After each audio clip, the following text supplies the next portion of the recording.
So my blood work shows that my B vitamins are high. Should I cut back on ketones?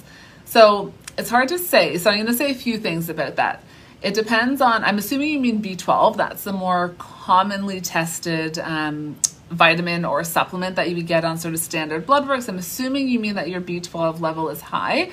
Depends on what high means, because the upper end of the range in Canadian values is around 700. We have a lot of people whose B12 levels, up at 1400. We have a lot of people whose B12 levels are higher than that. It's not really a concern. I'm not overly concerned if someone has slightly elevated B12. So it would depend on how high they are. I mean, if you're getting into B12 toxicity, then yes, you want to cut all B vitamins out of your system. But I'm not usually over concerned if someone's just like a little bit above the range. That's not usually a problem.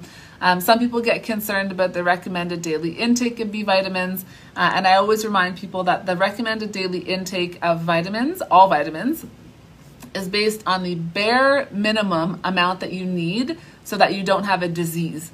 Not the amount that you need to replenish a deficiency or the amount that you need for optimal wellness. It's just the bare minimum you need so you're not ill and unwell. And so that level in and of itself isn't really a great marker. We don't want to just not have an illness of some kind. We want to have optimal levels of vitamins. So it's very important to remember when you see something as 10 times the recommended daily allowance, we have to understand what that daily amount is really telling us. So that doesn't mean that's all you should have in a day. If we want optimal vitamin levels, you can have a much higher amount.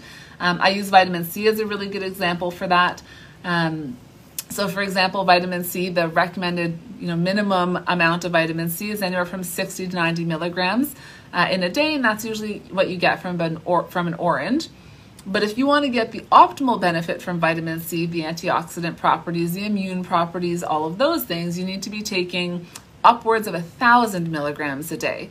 And so that's about 10 times the recommended daily amount. It's not a toxic level in any way. So there's a very significant gap from optimal wellness and just not being sick.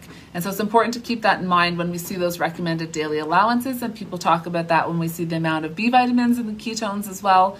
It's just important to remember what those values are actually based on.